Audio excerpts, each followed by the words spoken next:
the messenger. Black blood pumping through my veins as I move forward closer to your body. Say you want no good for you, but you just can't seem to hold yourself back. Got a nightfall. You're not my man. You're not my man. You're a genius. Yo. Hello.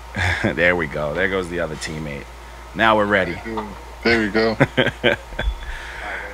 All right. There we go. Let me just turn the sound up. Yeah, what's good, man? How you guys doing? Yo, what's good, How you man? doing? What is good? Yeah, we appreciate you coming on to chop it up with us, man. We appreciate it. Oh man, I'm gonna keep it a buck. I don't even know what to expect right now. I'm expecting to get roasted. I'm expecting to have like a real life like check mark or the fucking cross off. I don't know what's going on, but hey, I'm here. I'm here. Oh man, nothing wrong with that, man. We keep it straight up. We just gonna talk our shit. We got some questions. We fuck around. I mean, it's nothing. We're not trying to get too serious. We're not trying to be Vlad TV and get people snitched on and whatnot. So Yeah, that's bad. No, I'm good. I appreciate you guys having me on. oh, no doubt, man, no doubt. So I'm John D. I'm John D. Contradiction. I'm the one. You know, I'm the president, I guess you'd call it. And this is JP. Yeah, how you doing, man? I'm good, man. So you like the Secretary of Defense then? yeah.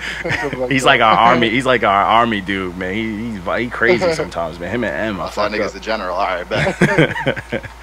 But so for one, I gotta ask everybody. So what do you think of the page? What do you truly think of the page? All right, so when I first discovered you guys, I found you guys through Demrick because I had seen what you guys had written about the whole like 1 week notice and then about Demrick's project and everything. And so I look at it from 2 points of view. You know what I mean? Like I'm the person who actually is like checking it out based off of your guys' opinion on other people's projects, and then you can't help but to think about it from the artist's perspective. Yeah. And not even like I feel like anybody who looks at your page that isn't an artist can almost relate to an artist because they think to themselves like anything that they're passionate about, they think to themselves like, well, the average person or like anybody in general in life is just going to be critiquing them. You know what I mean? So you can't help but to be like, oh yeah, that's kind of funny if they get roasted. But then you think about it like, damn, well, how does my shit stack up to somebody else's? So it's like, I mean, it's a good thing, man. I fuck with the page and I appreciate, and I think anybody could say they appreciate like the honest opinion because not everybody's going to like your shit.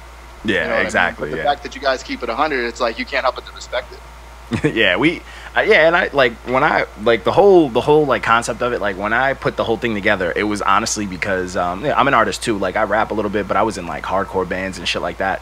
And I started I was like, let me just try to send out my music to some blogs, some review pages, and like A&Rs and shit. And but please believe, like I was sending them some stuff that I even felt was like kind of amateur, like badly mixed stuff or like the struggle songs. And I got chewed up. I was like, man, they could have at least made it funny. You know what I'm saying? Like they could have at least cracked a joke. Like god damn. So from that, I was just like, yo, you know what? When I've always been an honest person. When I talk to like my homies who rap and shit, like if they say something corny, I'm gonna rag on them. You know what I'm saying? But it helps them. Like even though it's not as bad as like someone telling you like, yo, quit for life. You know what I'm saying? Like you make it funny. Like.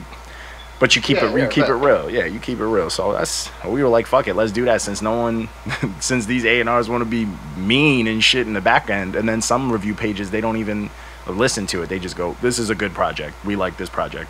Blah, blah, blah, blah, blah. So we were like, fuck it. But that Demrick one, so that 1 week's notice was actually, I think it was like our first review. It was like our first review ever. That's so crazy. That was the first review. How did you guys, I'm assuming that you either like found Demrick because you're a fan of his, or you got up with him through like Still Moving and Dizzy Wright and Jaron Benton and all them guys. Yeah, well, I found that project because just rapping in that whole movement, that whole like the don't fuck up our beats and all that type of stuff. It was mainly through that, and I'm a fan of Demrick. He's played Long Island. I've met it. I've actually spoke to him. He probably don't remember, but I've actually spoke to him and shit like that, and we did a review on it. And the reason we started kind of like going at him, fucking with him, is because he bit like mad hard. Like he came at us like our first review. He's like, oh, it's for your 20 followers. I'm like, damn it, I hurt. I'm like, we just started, bro. So we just fuck with jokes. Yeah. Wow. But at the end of the day, what's funny is like his album came out. We liked it. We were like, his album's dope. Like it was what I wanted. It was what I expected from him. You know what I'm saying? Because like the 1 week's notice, I felt like was a lazy project. Yeah. So Well, when the thing about Demrick too is it's like so when I met Demrick, I met Demrick through my like one of my best friends, like engineer, helped with my business partner. We produced together. His name's Overtone, and OT and him worked together for like 10 years before I even met him. Back when he was doing Tangled Thought stuff, and he was with like Be Real and all those guys from Cypress Hill and shit. Yeah. So we always wanted to do something together, but it was never the right timing. You know what I mean? But when I met him, he was doing hooks for Jim Johnson. And he was like the first time I ever met Demrick. There's a Usher record that has Rick Ross on it from like 2012 or 13 called Let Me See, and he was actually writing that record. The first time I ever met him, we were at a studio, and that beat was on before Usher or Rick Ross or anybody was on it. So I was like, dang, I thought he was like a top 40 commercial artist. You know what I mean? But he's so versatile. It's like he gets on anything, or not anything. I don't want to say he gets on anything, but if somebody's asking him to do something, as long as the bands are right and as long as the music sounds good, like he's down to do it. You know? So I don't know who produced 1 Week Notice, and like I don't know, you know, what all went into that because I wasn't following at that time. But all I know is that I think that the project that him and I did, it's more suited to what I think of him as an artist. Yeah. Same. Like I've followed him for a minute, so to me it was more of like it was kind of I went into it like, yo, this is gonna be dope. Like I know a lot of these dudes. And then it was like, you know, as like a fan of each of them individually, it's like, oh, when they came together, to me, I felt like they just like threw it together, like, all right, let's just get this out there. So it kind of hurt, you know. As a fan, it was like, you know what I'm saying. Like sometimes it hurts, like that last Nas album, that still hurts me. You know what I'm saying? Yeah. We get it, but it hurts. For sure. I mean, you can't get it right every time, but I mean, like to them, you know, it could have been like just an experience where it's like at least like they don't get to see each other all the time, you know what I mean? So it's like for them to come together and do something in a week, it's like Demrick's on tour a lot, Dizzy's on tour a lot, all those guys. So I mean, for them, like half of the battle is like just the experience of like being together in a creative environment for the artists. So like if they were happy with it, you know, like at the end of the day, the music isn't for the artists, it's for the world. So like as long as they were happy with it and they walked away from it, like I'm sure they couldn't ask for anything more. And like, it's a learning experience, you know, they know what to do better next time or what they should improve on or what people like. So. Yeah, exactly. Yeah. So actually, our third reviewer just joined in. Walko, that's you. You in here? Yeah, it was good. Sorry. There we go. No, it's all good. It's all good. We get it. I had to finagle the baby. All right. So now we got this squad here going. So you didn't miss much. We touched upon like the 1 week's notice thing, but so I got you. Let's. I want to get into the whole like. Before we start talking about the project, because we're going to talk about that for a good bit of it. But what got you started in music? Like, give us that background. Well, I've been playing. My mom got me playing piano. Well, my mom and dad when I was like 4. So I've always been playing music. You know what I mean? Like, I learned how to play piano. That taught me how to play trumpet and bass. Oh yeah, piano's it's good like for 6 everything. or 7 different instruments. So like growing up, I want to be out on the like basketball court, or I want to be playing sports or kicking with my friends. So like I get off of school and then go to the court for a little bit, and then my mom would be screaming out the back door like Austin, screaming for me to come in, and like she would make me play for my dinner, or like you got to practice your scales before you do your homework and shit like that. So growing up, I wasn't even really fucking with it because I was forced to do it. You know what I mean? Yeah. The fun was taken out of it. Yeah, I mean I had moms and dads on me, and my dad's been playing in a group called Class of 60 something. I'm originally from Pennsylvania, and he's been playing in an oldies band for like 25, 30 years, almost 40 now, to be honest with you. That's dope. Oh, shout out to Pops with the sauce. Fact. Yeah, for sure. He's been he's in like the doo-wop groups. He's the guy in the background. So you got the lead singer, then you got like the 5 harmonizers. So he's the soprano. He's doing that like yeah, the sauce. You know what I mean? Yeah. But, so they had me playing for a minute. And then when I got into middle school, I learned how to play guitar because there was this girl that I was feeling, and I was trying to, you know, I was hitting her with the light skin sauce, like, let me get on some guitar and learn how to play little John Mayer. Your body is shit like I was gonna say, let me serenade you, baby. Exactly. Hit it with the LL Cool J lick lips. The thing lips. about it was when I learned how to play guitar, I was like, oh shit, this is the first time that like from playing piano, being forced to play, I was like, nah, I'm really about this shit. You know, so from like 8th grade until, you know, I went to college, I was like actually really about playing the guitar, and I would like practice every day. And like because I've been playing piano for over like 10 years at that point, like I could pick up the guitar easily because in my mind like all the chords made sense and all the progressions made sense. So I didn't have any lessons or anything, but I would teach myself off of like chord charts on the internet like I pick up my favorite songs that I learned how to play, and then when I got to college, I was doing like open mic nights and whatnot, and I had people coming out to see me, and I would have like 35, 40 people. Like, and keep in mind, like this is back in 2009, and I'm playing at a small little university, but I'd have like people from like the frats and the sororities and like people from around campus coming out to see me, and people would be doing flyers like, oh, come to our open mic night featuring Austin Sexton, you know. And this is when I was doing singer-songwriter shit. Oh, so shit. I started thinking back then, I was like, you know, maybe I could do something. But I graduated with a degree in social science education. I was supposed to be a history teacher. And I was working in Pennsylvania, like getting my hours up, and I came out to California to visit a friend on vacation, and I played a little show out here, and people were really fucking with it. And I actually got asked to play a show for the Santa Barbara County Chamber of Commerce. So on that whole week vacation, I ended up playing like 5 shows and actually made some money.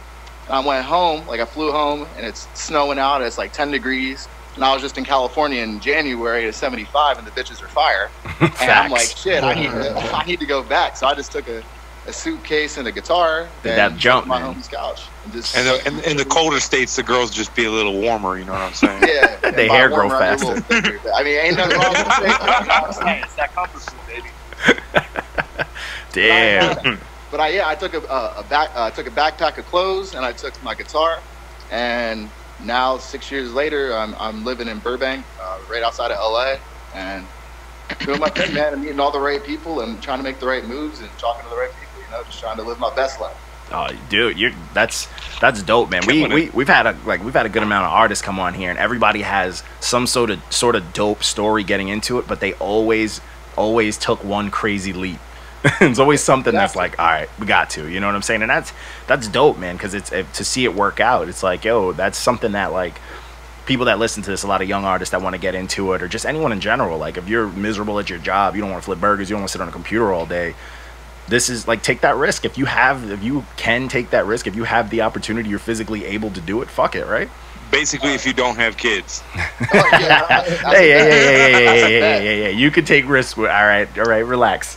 You just can't move nowhere. You gotta be home by 9. You gotta be back at 9. You gotta be home before the lights come on. Yeah, that's it.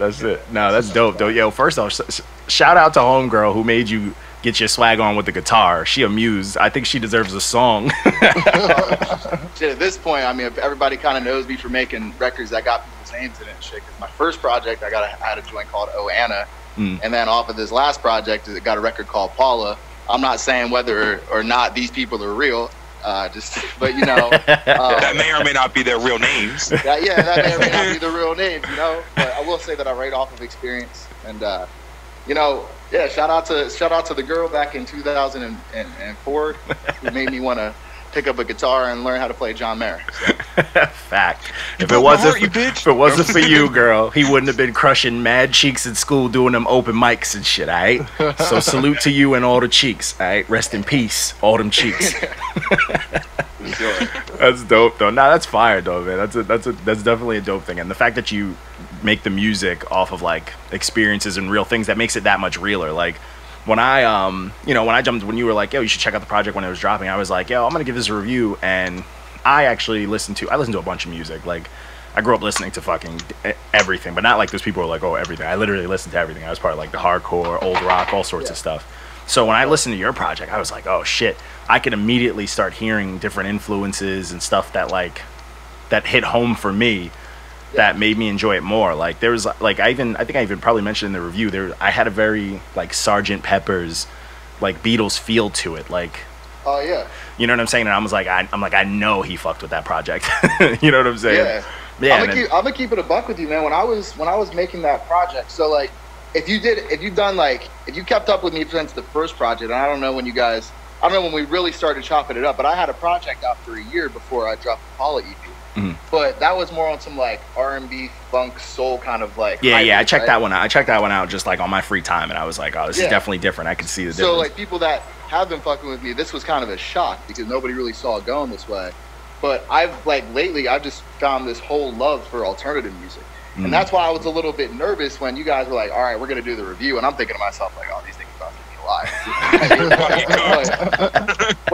but I fuck with the whole Sgt. Pepper shit, but I was really inspired by this group called the Zombies from like back Yeah. in the late 60s, early 70s, and like they like the whole like Crimson and Cloverfield and like Vietnam era music. That was what really inspired me, because I was like, the only person that I have heard done something like that and flipped it and made it sound dope, at least in like an R&B sense, is Miguel when he did Kaleidoscope, because he had a lot of influence on that. So I was like, so I took a listen to that album, and I started listening to a bunch of LA alternative bands, and I was like, shit, I can get down with this, because everybody that knows me from my old shit, like, if they fuck with me, they're gonna try to get on this stuff. And not only was it received well, but I got a whole new audience of alternative listeners who are faithful as fuck, by the way. Shout out. Oh yeah, alternative people, they commit. The fans, they like, commit. They're all in usually. Yeah. They're all the way in. You know, Yeah. I found a whole core target audience with that. So it's working out, you know. But like, it's nice to have people who, like, even though you guys do run your site mainly for like hip hop and like R&B and rap, like, it was nice and refreshing. Like, I was juiced when you guys gave me the good review, because I wasn't sure what to expect. You thought we was gonna put it on Do a a little skillet bit of this and just that. for the hell of it. Yeah, Nah. yeah, but that's the other thing Everyone's too. so Like, you were scared. asking me earlier what I think about the site. Like, I love that even when you guys do give a good review, you gotta throw that little hate sauce just a little bit, just a little bit, just for the flavor. The tin you know? check. Yeah, no one's safe. Not even if it's good. Fact. Exactly. But I love that, you know. Yeah. As a viewer, not even like as a fan of the Not Your Man shit. Like, I really like that a lot. That's one thing Well, I we do look appreciate forward to that. when I swipe right and I see the thumbs up and the waves and the 9.5s or the 7.5s or the 0 out of 10s. You know, like, I'm expecting something. You know. No, we appreciate that. I mean, because like at the end of the day, we all just love music. Like, when I was like hunting for people to put the team together, I started talking to more people that ended up being like the core of it, and I'm like, yo, all of us just love different types of music, like in general. So we're like, yo, We have a pretty eclectic taste. yeah. So we want to not be let down just musically. You know what I'm saying? Like, at the end of the day, even though everybody, like, some people, they just look at it just like, oh, they're hating. I'm like, we're really not. We give out more green checks than anything. It's just certain new age stuff. We don't want to be robbed of it. Like, I love some new age music, but some of it I don't like when people copy and paste and just think that's like enough to be good. You know what I'm saying? I'm gonna call people Exactly. out on it. No, I agree. No word salad. Yeah, no word salad. But that's why your project, like, it was so refreshing, because it was different out of like the nonstop yahs and all that, you know, the stuff that well, we get. I could never be that artist, man. Like, when I first started getting into doing music, like when I first got into like Pro Tools and all that shit, like one of my first plugins was auto-tune, you know. So like immediately I'm like, oh, all right, if I've got this, I'm gonna work with it. So I tried to do the whole, you know, and this is back in 2014, 13. So like, at that point, that's when R&B bass had first kind of dropped. So that whole DJ Mustard with the heavy auto tune on, like that whole Chris Brown DJ Mustard feel. Yeah. So I was originally doing that at first, and like people who knew me for doing the singer-songwriter shit, they're like, what the fuck are you doing? Get off that shit immediately. They were the Not Your Mans before Not Your Man. They humbled you quick, like, nah, chill. No yes man shit. I got the bad check real quick in the 0 out of 10. See, but that's what a lot of artists need, though. A lot of artists Yeah. don't have those friends that tell them the truth. They're just all yes man because they want to get the bag, just like the artists out there. So they just let them put out garbage and hope it sells. Yeah. Yeah, And that was my first experience being like, you know what? You can't do what other people are doing. Like, you got to stay true to yourself. Yeah, you got to make it a little bit commercial, or like make it, I don't want to say commercial because you would immediately think top 40, but you do have to have some sort of equation to it where it's like you're doing verse, chorus, bridge, chorus, or you're keeping it Gotta have that mass contemporary appeal. to the standard user. You know, yeah, the it's gotta standard be. It's gotta have a certain level of quality and catchiness to it. Like, it's a science behind it. Yeah.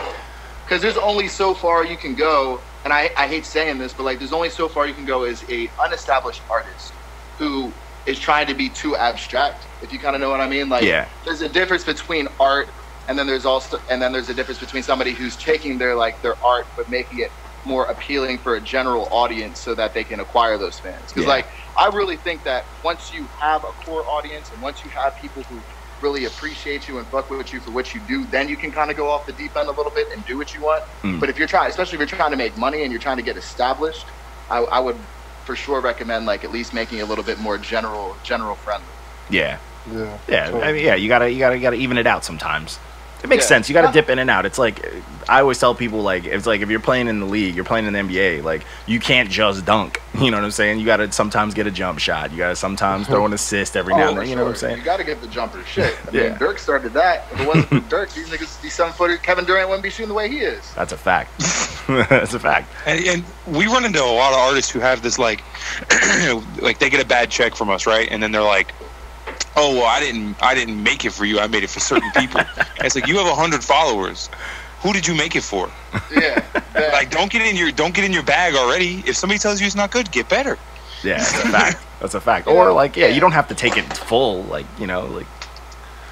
A lot of people just don't like hearing the word no, you know? And that's, Yeah, that's exactly. just really what it is, you know? And I've been told no so many times. My first shot that I had walking into a situation where people from like a major label like actually wanted to give me a chance, you know what I mean? Or not give me a chance, but they wanted to see what I was about. You know, I got 3 shots with them. I got to come down and like work in the studio, but they wanted me doing stuff for other people at the time, you know, because they weren't necessarily sold on me as an artist, but they liked my production and they liked my writing. So I went down there and tried to, you know, add my flavor to stuff that was going on, you know what I mean? And like the reception wasn't the way that I wanted it to be, you know? So I've been told no, you know? Yeah. But bro, you got to be told no 1,000,001. You got to be told no 99 times to get that one yes, and then that's all it takes. Yeah. Nah, it's true. So a lot of these cats too, like especially if you're brand new, you gotta go in just ready for anything. You know what I'm saying? You can't just be like, oh, I'm gonna be famous. I'm going in here only expecting that. You know what I'm saying? Because that Don't act like you're already famous. that's a That's fact. why LA's so saturated with people who aren't making it, because everybody thinks that you come down here by yourself. You know, I'm gonna get an apartment. I'm gonna get a job. Well, who do you know? Like, first off, if you don't have a team with you, or you don't got people who are telling you no, or trying to point you in the right direction or help you a little bit, like you got to get the engineer, then you got to get the producer. Especially like if you're doing it by yourself, if you're just an artist, then you have to have somebody mix it, then you got to have somebody master, then you got to get your art. Like it takes a collective of like 10, 15, 20 people, you know? Yeah. And it's like if you don't got one person on board, or you don't got that person who's telling you, no, let's try to do it this way or do it that way to help you out, like you're just gonna get ate up, and it's oversaturated, you know, because everybody thinks they can just do it by themselves. And that's just not the way that it goes right now. Yeah, it's crazy because like the way it is now, like everything seems like the appeal is like everything seems so easy. Like yeah, you get you that software, you can make some beats. Yeah, you get a regular microphone, you can record yourself. Like the appeal is like yeah, you don't need to do all this extra stuff, but like there's still some aspects of it that you just can't take out of the equation. Like you know what I'm saying? You can't. And I always tell people, I'm like, as much as you could be able to mix something, you should mix your own stuff. You know, because you don't know what you know. What I'm saying, someone else. 1.0s on my shit. Huh? I put the rough mixes on mine, just kind of to get an idea of like, the way that I want it to sound. You know, and then one of the, like I said, that guy I was talking about earlier, Overtone, OT, he does all my mixing and mastering, and he's a part of the whole collective of like 7, 8, 9, 10 people that we work with. 6 who live in this house that I'm in right now. That's fire. And like we got a whole studio at the house. Like we're on some Brockhampton shit, you know? Like, yeah, that's fire. They're dope. 3, 4 setups in the house. OT, we already got the mixing and mastering equipment here. We live here. We live, breathe it. Like we eat it. We sleep it. You know what I mean? Like, you can't do your own shit. So I go back and listen to my 1.0s compared to the masters and the mixes that OT does, and I'm thinking to myself, like, what the fuck were you thinking? Like, if you would have ever put that shit out, niggas would have been like, you are garbage. Buns. Complete, like, bad check, nigga. 0 out of 10. Oh yeah, 0 out of 10s across the board. 0 out of 10. Not your man. Oh, that's funny, man. No, hey, man, that's dope though. This is what's crazy is like, well, who was it? Was it Vic? Was it Little Vic? He had the house of hip hop pretty much too, right? He lived in like a house that was just like, it was just like a bunch of producers and rappers, I think. But that's dope, man. That's a dope thing. Like, people need that experience, like instead of just the internet experience. You know what I'm saying? Like the SoundCloud shit. Yeah, you gotta live, breathe, and sleep it, man. Yeah. And besides that, like, so I was saying about the house that I live in. So I live with an artist. Like everybody here is like my best friend. You know what I mean? Like we've been doing this shit for like 3 years together. Back when we were sleeping on each other's floors. That's a in family. Santa Barbara, sleeping in a studio at our friend's studio because we didn't have a house at the time. And you know, like now we have a house in Burbank. Like I got Vu. I mean, you guys are gonna learn about these guys real soon if you keep up with me. Oh yeah. But there's Vu. He's an artist and producer. Him and I work together on my shit. And then Mike, His name is Mike Lee. He's an artist as well. His shit's super fire on some like internet sir type shit. So now we got Casey Benz, another engineer and mixer. Myself, and then we got OT who mixes and masters, and then we got Susie. He's gonna be coming out soon as well. He's more on some like, I don't want to say he's like a clout rapper because he's not, but he puts his own twist on like top 40 shit. Okay, that's dope. Like, yeah. And we all just literally wake up, make beats, do reference records. Niggas go to work, niggas come home, do it again. I mean, I don't want to say it's like the stereotypical, oh, like we live in a house, that's how we make music, but like, it's a real fucking factory down here, bro. Yeah, no, that's dope, man. That's good. It's called investing in yourself. You know, that's what you gotta do. And that's gonna be quality. Sweatshop. Oh, bro. Nigga, we've been speaking of sweatshop. We've been running up the AC out here like every day for the last 45 days. We just got that electric bill today for like $800. Niggas are sick. Ooh. That's rough. Good thing it's split. That's rough. Hey, And I'm complaining about like this New York heat. It's like 90, and I'm like, yo, I'm dying out here. I live in Florida. I get that New York shit though, because it's not just hot, it's humid. It's too. humid So, as like, fuck. You guys, Florida. okay, yeah, you're right. I'm fucking up. Oh, shit. You got the alligators got AC and shit. You can see crocodiles and It's a shit. Like, yo, you swamp. see this bill? Shit ain't sweet. man. We invented AC. Oh Hey, man. California got a heat too, so Yeah, they got No, that dry but we heat though. literally invented AC. I'm Came from Florida. We're gonna fact check. We're gonna fact check you on that, Walt. Google me. So the last project, I want to get into like just the mind state you were in, because this is a very, you don't make a project like this unless things are going really good. You know what I'm saying? Like it's a very good vibey project. Like it feels good. You know, I play it. My little 2-year-old starts goofy dancing around. Like it's a good time. You know what I'm saying? So like I want to get into it. Like where was your head at when you put this together?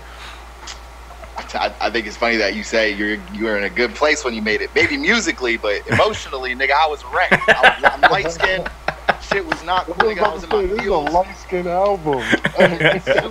But Nigga, see, it was Hennessy. Nigga, I wasn't even drinking Hennessy. I was drinking wine on this shit, nigga. I was on the wines. I was on the Merlot and the cabs every day. he recorded the whole thing in a silk robe. Nigga eating sushi with silver fucking chopsticks. Nigga, it was Coming crazy. out of a wood pipe and shit. Dude, it's Oh, got bro, such a it's it's great. got such a happy bounce to it, man. Like if you Yeah, I think that's. Like I said, I was listening to it do a lot of like 60s Euro rock and like 70s like psychedelic shit. Like Vietnam yeah, oh music. yeah, we can tell that psychedelics in there for sure. Yeah. And, I don't know if this is slander or not, but I low key got a Childish Gambino Awakening vibe. Yeah, you know, absolutely. There was I used a lot of Nord synth and a lot of those like different synth textures. Like definitely, a lot of people said they got that Childish Gambino feel. And I'm happy that people can hear that, you know, because that was definitely one of the influences. Yeah, that's But dope. my mindset wise, I was actually going through it with my lady at the time. We had broken up, and shit just wasn't cool. I wasn't really seeing her the way that I wanted to. We weren't seeing eye to eye on a lot of shit. Shit just wasn't where it needed to be. And the project was essentially like all the things that I never got to say. And it wasn't just that relationship, but it was just thinking back on who I am as a person. And like, you know, you look at yourself in every relationship that you've been through, and I'm about to talk about some serious light skin Oh, shit. get on it. I'm light skinned too. I feel this. You would like, you just kind of see like the mediums in every relationship that you're in as a person. You know, like you always adapt, right? But then there's those little things that you see in yourself that you don't change every single time. And I just looked at all of those things that I never got to say in every relationship. But I mean, for the most part, it was for the one that I was in, and I was just like, you know what? I don't ever really change, so let me just say all the things that I never got to say. Let me say everything that I've always fucked up. And I was hoping that it would be relatable in that sense, because I was like, most people, you know, a lot of people go through the same shit. It's human nature. But I just kind of wanted to say it in a way that everybody could feel it. So the music might have had like a happier bounce, you know what I mean? But the chords are in minor because I wanted it to have a little bit of a sad feeling. And then a lot of it was just like, I just wanted to make it dark and mysterious, you know? Yeah. Just put it in some eerie shit. Oh yeah, it's got some tones to it, man. I got like first listen, I got like a very warm tone to it for sure, and it was very relatable. But It's like kind of funky. but the more, Yeah, but like if like when you start listening to the words, that's when it really starts to you know, starts to blossom. That's when it really that's when the dark stuff starts to come out. And like usually when we do the reviews, we do the first listen, but like when I really start breaking into this, I definitely know it's not like a good vibe thing, but all around, like if I play this for someone like on the street or something like that, they're gonna be like, oh, this is some good, you know, some good times type shit. You know what I'm saying? Like it feels good to just hear. It's not like it's happy, but it feels good to hear. It's nice to listen to. Yeah, it's like sonically pleasing. So yeah, well, that's dope. But the words I when you get in there, I guess it's good then that like shit. If you do take the time to listen to it more than once, like I'm glad that you see that there's levels to it and textures to it. Where it's just layers. The music sounds a certain way. Like That's the words works. And that's the shit. Like, but that's the shit that like that cuts deep. Like my girl's like a super mush. She's like a super sap. She loves all sorts of stuff like this. And I can guarantee you, I'm playing this for her. She'll probably start crying. Like she'll start to get things because she's looking for that. So this is something that can appeal just to everyone. You know what I'm saying? Like, but it's very relatable. Like, it's super, like, you know, light skin shit. People can relate to light skins. They don't want to admit it, but that kind of grasp on something, that's the deepness that you're gonna grab like a real fan base. You know what I'm saying? Like, even though it's cool, like, you know, we chop it up on there and whatnot, like the music, like I'm a fan now. Like I looked up your old project because I'm like, oh shit, that he's making music, and that's dope. You know what I'm saying? Like that's needed now, because you're not gonna attach to someone if they're gonna be rapping about drinking bullshit, lean and shit for the rest of their career. You know what I'm saying? So I'm gonna go fuck on your bitch. Yeah. You can't hold on to that forever. Once you like mature up, once you pass like 17, 18 years old, you're gonna be like, I don't know if this is for me right now. I don't, you know, I might like it like on a ratchet level, but this isn't an everyday thing. Right. For sure. Yeah. So I appreciate that, man. So just to ask too, what's in the works? You working with any other like hit? Because I know you rock with Demrick, and you said like you did a lot of production on that project, right? Yeah. So me and the homie Vu, we produced the entire project from top to bottom, and then OT did all the engineering, mixing, and mastering. But as far as other people though, so I don't know if you guys are familiar with Super Duper Kyle. Yeah, he's on Netflix now. Whew. Yeah, he just got the Netflix. Shout out Kyle. I produced a record on his album Light of Mine called To the Moon, and the album actually just went gold. So I'm now certified. Oh, nice! Congrats! Hey, salute! Even though we gave it a red check, with the plaque. even though we gave it a red stamp, coming. we respect it. As soon as I get them, they're coming. I'm getting all sorts of cloudy. Fact, when you post it, we're gonna harass the shit out of academics. He posting everybody else gold. All right, he need to post yours too. That's right, man. But yeah, so I got that thanks to my homie Sonny Norway. He just got some shit on Logic's album with Ayo, also now known as Nas. Let me think, who else have I been working with? I'm gonna be doing some stuff with Dizzy right here shortly. Nice. Let me think, man. It's more of, as far as production goes, like on like rap and hip hop. It's anybody that kind of comes through the house, to be honest with you. Like I've done some stuff with That's dope. But as far as me as an artist, I'm more on some alternative shit now. So I'm actually looking to do stuff with people, with like LA alternative people. So I'm not sure if you would be familiar with a lot of the artists that I like, but like just on some stuff for the show, like I would say like Scoop DeVille, Demrick, Dizzy Wright, anybody that they can bring through. I don't know if you guys have heard of Euros. I think his voice is super fire. Euros? Nah, I never heard of him. Yeah, you got to look into him. I produced there's a record on Dizzy Wright's The Golden Age 2 album. The first record is called Things Looking Up.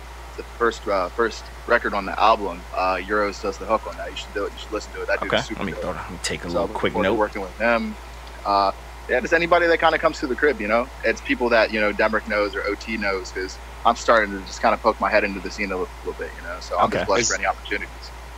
Is there anybody like real big that's on your bucket list? Yeah. Man, that's a hard question. Top like, five. Top five. Give us the top five. Dream. Like my top five people who I want to work with, or like my top five artists in general. Not artists that you want to work with. Oh, that I want to work with. Okay. Yeah, you want to make some music with. I would love to make some music with Pharrell. I think that shit would be that'd be tight. Yeah, The guy who never like Pharrell is just a musical platform in any genre. He can make anything sound super dope with his signature sounds. Yeah, anything. He's crazy. I don't know if you guys are familiar with Toro y Moi, but he produced on Travis Scott's Rodeo album. He had the song "I Be Flying High." He has the hook on that. I'd love to work with him. He's actually playing at this spot in Santa Barbara called Soho that I'm trying to get on the bill. So I'd love to meet Chaz. His name's Chaz Bundick, and it would be amazing to work with him. Kanye West, obviously, just because. I just want to be in this. I just got to see the process. I got to see this nigga spaz. Dude, he posted some shit of him working on Chance's thing today, and it looked like a good time. He's having. I just saw that before we got into the call. Yeah, he looks like he's having a good time. Dude, yeah, it looks like it's gonna be a banger. It already looks good. It's like a sample and him dancing his ass off. So you're gonna be like, oh shit. Kanye, Pharrell, Toro.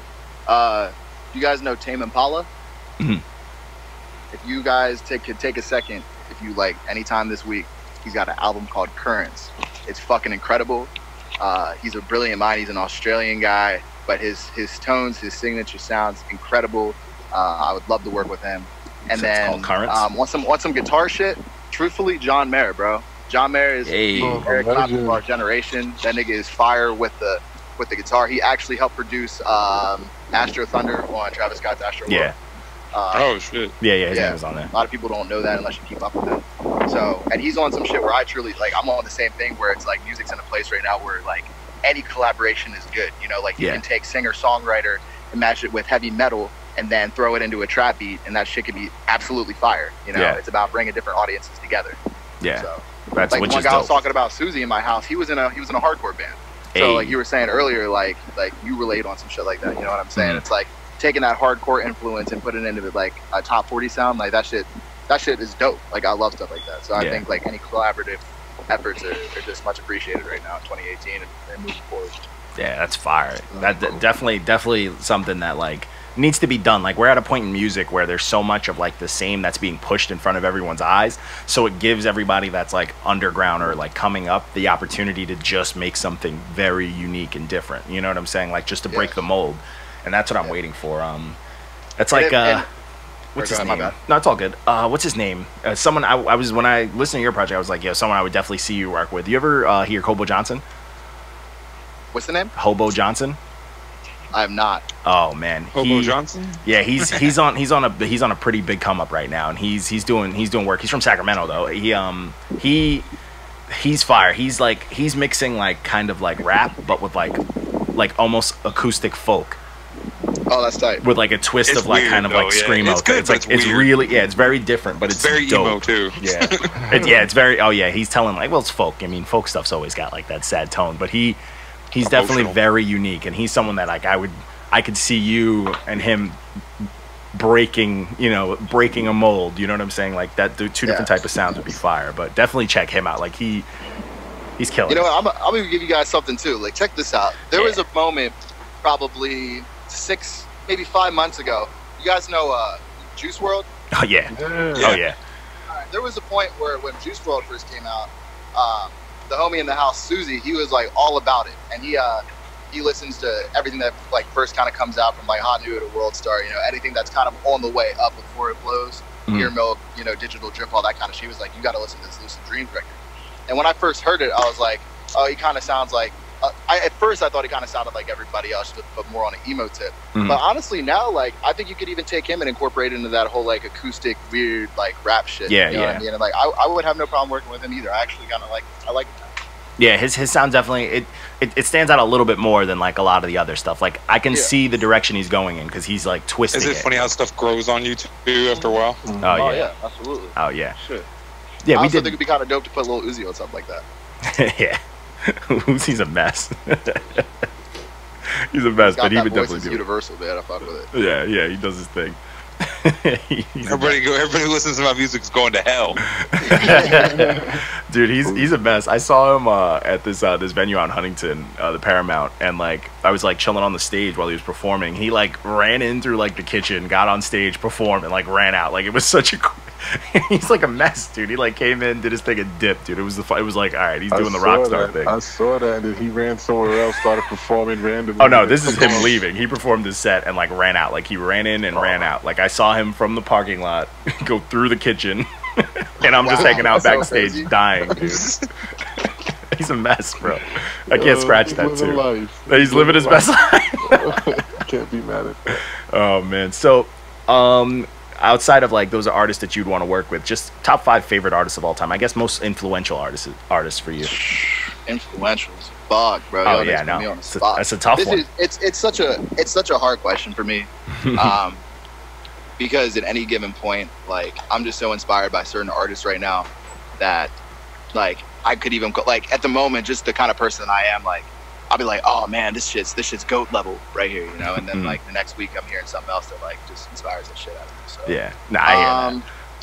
yeah, I mean, I would say almost the same order as the top 5 people that I'd like to work with, man. Like, I think Pharrell's a GOAT. I think Ye's a GOAT. I think that Tame Impala is a GOAT. John Mayer for sure. Oh, yeah. But if I'm trying to think, man, is there anybody else that I would really, really want to go out of my way to just work with? Yeah. I would be interested. I don't know. I really can't answer that honestly, but also Hey, that's a right answer. That's a good answer.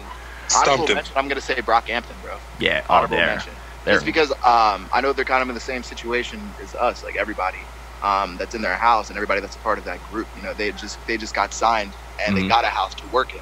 Yeah. So I'd be interested in seeing like their creative and collaborative process. Yeah, they're dope, man. They're dope. That last project you put out was dope. Oh, also, you know what? I'm gonna throw Frank Ocean in there too. Yeah, there we go. That's a good one. That's a really good one. Frank Ocean for sure. Frank Ocean, you don't know what he's gonna do on a track, and that's what. And like for someone who like, for the most part, like sings, you like to think when you hear like a tune like, oh, this is what he's gonna do on it. No, man, Frank Ocean does whatever the fuck he wants, and it's dope, man. He knows what he's doing. Yeah. That last Really, project, anything man. he touches, bro, it's just it's fire. Oh yeah. And maybe it's because we don't really see him in the media that much, and we hold him to such a high standard. Because a lot of people, like, I'm 28, so a lot of people who are younger than me, they grew up on Channel Orange, and I didn't hear Channel Orange until I was 20, 23, 24. Same. You know, but all these younger cats, they hold Frank Ocean swear to a high by it. standard because they grew up like in their 16s, 17s, 18s, when, you know, you're having those life experiences and those things that you're going to remember for the rest of your life. Not that you don't do that after, you know, 18, but like those childhood memories, they have that to Channel Orange. And I didn't have that. So when I first heard it, I'm like, damn, this is a beautiful project. Don't get me wrong. And I think this thing is incredible, you know, but I didn't have that first, you know, encounter with Frank Ocean until like I was kind of, you know, just doing my music thing. And like, don't get me wrong, it got me inspired, but I didn't have those early childhood memories. Damn, I'm high. I'm smoking weed for the first time listening to fucking Super Rich Kids, or like, you know, I'm drunk as shit listening to Pink Matter and crying on my nigga's shoulder about life. You know? I didn't have that. So when I heard Blonde, that was when I was like, oh shit, this nigga truly is incredible. Oh and then you get to listen to both bodies of work, but he's never really in the media like that. He's not really showing his face. He's nowhere, so bro. because we don't know what to think of him, except for the little things that we do know. You know, it's like we hold him to such a high standard because we don't know that much about him. Like, if he was more in the public eye and more of a public figure, that I think that we would kind of just be like, oh yeah, it's Frank Ocean. Like, yeah, he's dope. You know what's crazy? We wouldn't be like, oh shit, there's this mystique about Frank, where we're like, oh man, like I haven't heard Frank Ocean's name in 6 months unless I'm listening to his project. But I know for a fact that the next thing that he puts out is going to be just as good, if not better, because he's on some super sentimental shit and he's always doing something that's ahead of the game. Yeah. Oh, yeah, for sure. That last project, that song Ivy, oh, man. That song the singles that he hits. dropped after Blonde, like I fuck with Lenz, I fuck with Chanel, like, all those records, man, they're just so good. Like, there's just something about that nigga's voice over a Rhodes, bro, that just makes you like, damn, I'm light skinned as fuck, lightest dark skinned nigga of all time. That's a fact. Nah, he's the man, dude. You know what's crazy? So, like, a weird little experience. Like, I've actually ran into him at a hardcore show before. Oh, that's so lit. And I've seen him at one. I seen him at one, and I ran into him at another one. I ran into like almost all the Odd Future guys. There was this band Trash Talk that I'm like obsessed with, and they're from I think they're from Cali actually, but whenever they play, there was like a couple of shows, like I saw them in Brooklyn once, and like the whole Odd Future, like most of the Odd Future dudes were there, and he was just there, and I'm just like, man, this, you know, like this mysterious dude that like no one really knows about. Like, this was way back in the day, but it was still like, thinking about it now, it's like that's what he's doing. That's what he's up to. He's out here listening to hardcore and getting crazy. You know what I'm saying? Like, so it's like you wouldn't expect that from him, especially listening to his body of work. So, I mean, Jesus, somebody got put an espresso machine going on there. Yeah, I thought it was me, but it's not me. That's all right. That's what the bootleg special comes with. I was like, I don't know. I'm not even touching my phone.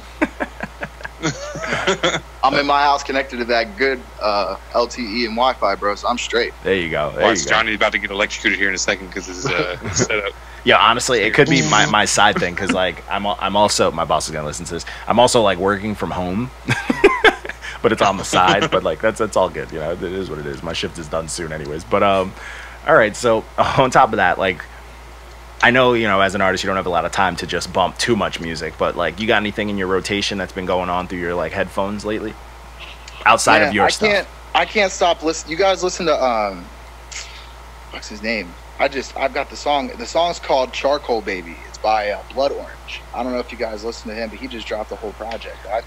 This project, someone recommended this project. Is it on the list? Yeah, it's on the list. It's the album's called like Negro Swan or something like that. Yeah, Negro Swan. Yeah, someone. The album itself. I like. I'm not in love with it, but I am in love with some of the records on there, and it's recorded through. I think I read like throughout the year in different parts of the world, and the record Charcoal Baby, man, like I would love to make something like that. Like as soon as I heard that record, he actually dropped it as his single, but as soon as I heard that shit, bro, I was like, this nigga is fire. So I was juiced to hear the whole project. Oh, and shit. Maybe I was the other morning I was out of Running Canyon at like 6 a.m, cracked out on 5 Hour Energy. So like I was more focused on my breathing, running up a hill, rather than the music. But I need to go back. I need to go back and actually give the album a second listen. You know what I mean? But so first listen, it's a red check. You know, it's not. It's an orange maybe, but next listen it could be a green. It's kind of my man's right now. But I need It's a pumpkin. It's a pumpkin. It's a pumpkin. Give it a pumpkin. It's a pumpkin right now, but I think it's a grower, bro. And I'm really inspired by his whole style, his mystique, and just his songwriting, you know. So I'm listening to that really heavy right now. I'm also listening to this nigga Omar Apollo. I don't know if you guys listen to that shit. His album Stereo, nigga, that shit is fire. Omar Apollo. Okay, let me check this out. Fire, bro. That nigga is a mix. That album. Ooh, everybody we could put this on the list. Comes back to me like I need to listen to this over and over and over again. Omar Apollo's Stereo. To me, he's like a mix of Donald Glover meets Miguel with a hint of Brockhampton. It's ridiculous. That sounds wild. And this is one man. You just gave this one man all sorts of power. This is crazy to me. Mm-hmm. All right, I'm gonna put that on the list. I respect that. See, something like there's so much music out there that you just have no idea about. Like, yeah. Omar Apollo. Trying to think. Blood Orange. I've been revisiting, you guys know Snow Allegra? Snow Allegra? Snow Allegra. Her album Feels. I've been re-listening to that. Of course you're listening to that with that album name like that. Man, I got to open for her in Santa Barbara about 3 years ago. And this was back when she was released this record called In Your River. And it was fire. It's all produced by Boy Wonder. And she's an artist signed under him, but the album is beautiful, man. It's just shit that inspires you. Oh shit. So yeah, I would take a listen to that. You got me going through my Apple Music.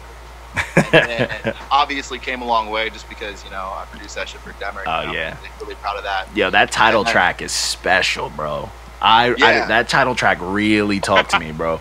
That title track, like, oh, man, I was like, fuck. When I was listening through it, because like I didn't review it. We had our toughest critic. We had M review it because he's always going back and forth. Not a Demrick fan. Yeah.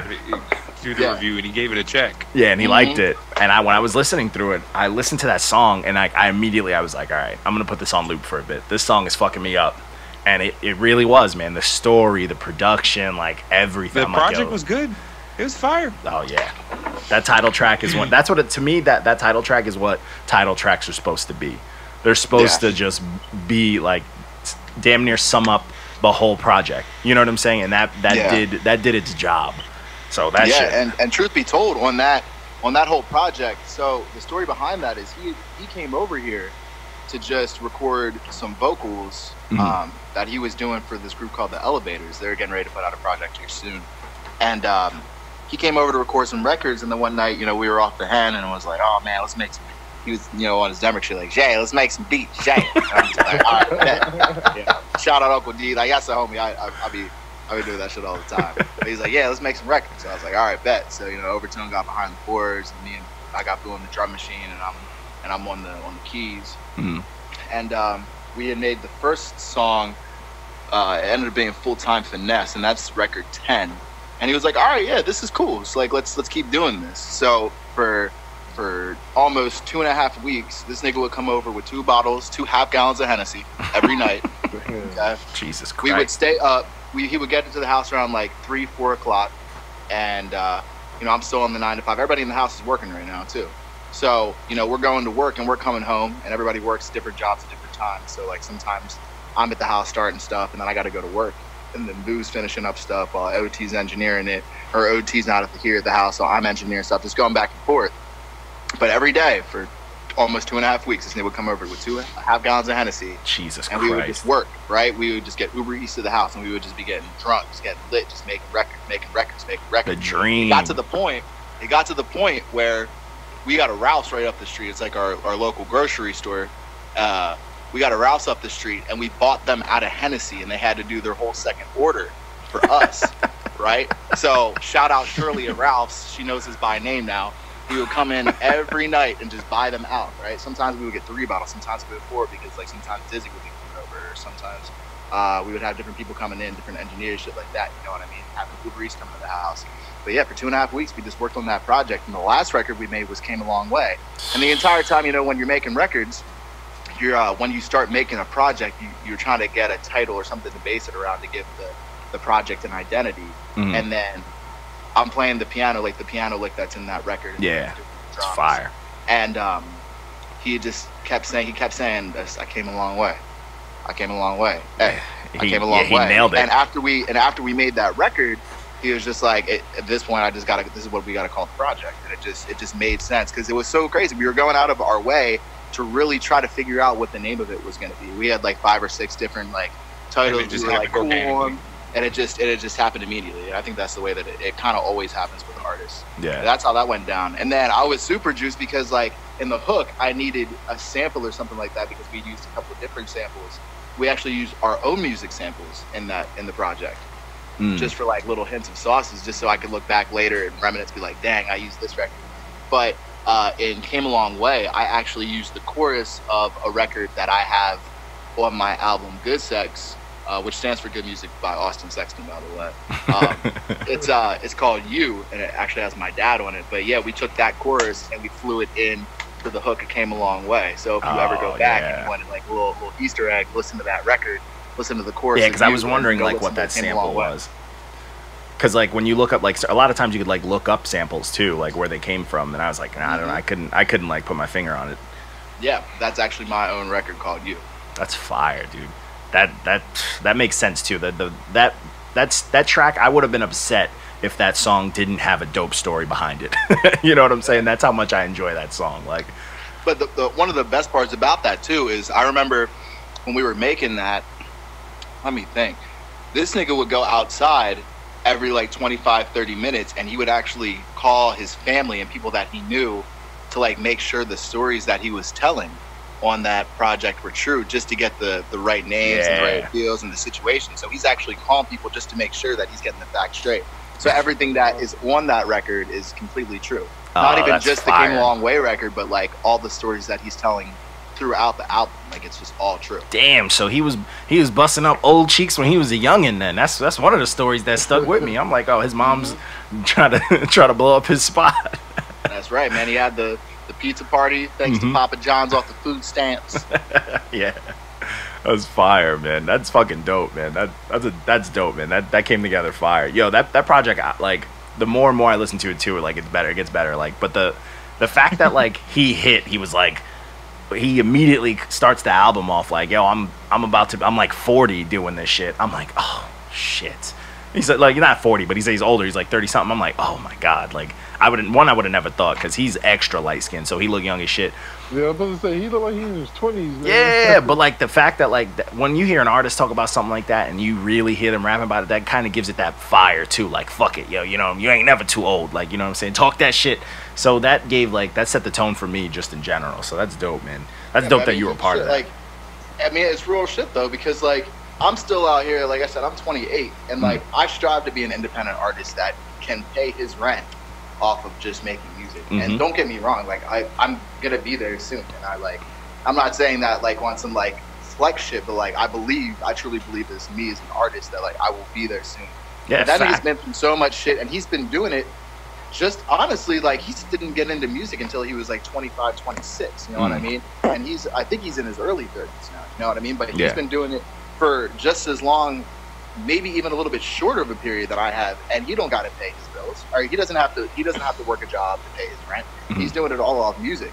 So even though he might not be the most, like he ain't a top 40 artist right now, you know what I mean? He's still making a living, and he can live his life well. He can travel, he can take trips, he can eat the lobster and the shrimps off of his own music, you know? Yeah, that's fine. That's inspiring. Core fan base. But that's fact. Yeah, that's inspiring. You know you're You gonna gotta good be a if top you 40 can buy artist to bottles live of to Henny live every the best night. life. Yeah. No, that's dope. I mean, that's at the end of the day, that's what you want. You want what you love to do to be your job. Like, and I respect that, bro. That's everyone's end game. Like, one day I want to be able to say I can do that. You know what I'm saying? I want to get the fuck out the corporate suit, man. I hate, the button-up shirts and all that, but hiding my tattoos at work. But it is what it is, you know? Nah. Yeah, so I mean, like, it's more of like not even just shout out to them, but like the shout out to anybody who's being able to live their best life off of sitting at their house or going through different studios with their friends and just making music that they love and people fuck with it, you know? So just shout out independent artists everywhere, because that nigga's he's one of my best friends now, and he's just inspiring. That nigga's like my big brother now. Like I want to be just like somebody like him one day, where I can say that I make music and people fuck with me for just being true to myself. Yeah, that's fine. Hey, man, that's the end game. That's dope, man. Salute to Demrick for that, man. And speaking of these, underground artists, like, what you got to tell some of these underground artists? Because a lot of them are stupid. You can't tell them stuff unless you're doing stuff, and you out here making moves. So what would you tell if you had a little brother coming up into some music shit? What would you tell him to help him get his path right? First and foremost, I would say have a team and have a plan.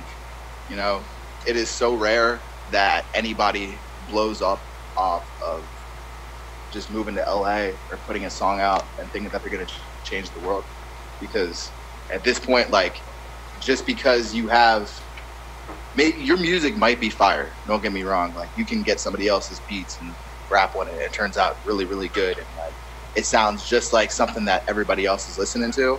But if you don't have a way to put that out, promote it right, and market it, and have a group of people that are helping you out with that, like, it's rare. I'm not saying it can't be done, but it is extremely rare that shit is going to take off. And you can't go into it thinking that you're going to change the world off of one song.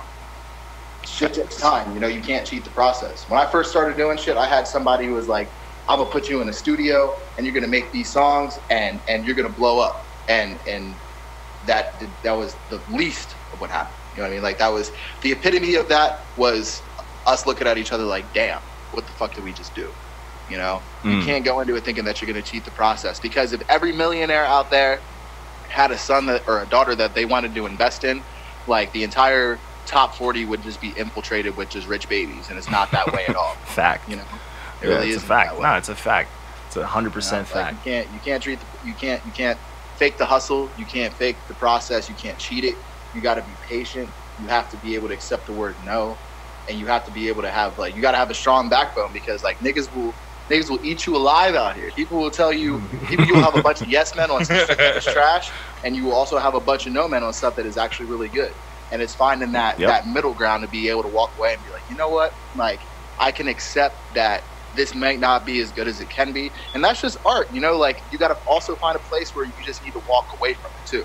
You could be sitting in front of a computer working to death on a song that's already dope, and you can make it less dope because you did too much to it. Overwork it. Yeah. Overworking, So I would say make sure you believe in yourself, be able to accept the word no, have a team, trust the process, and just put your all into it. Because if you go into this like, I'm going to change the world off of one record, like, it's great to have those high aspirations, but you just need to understand that it takes time.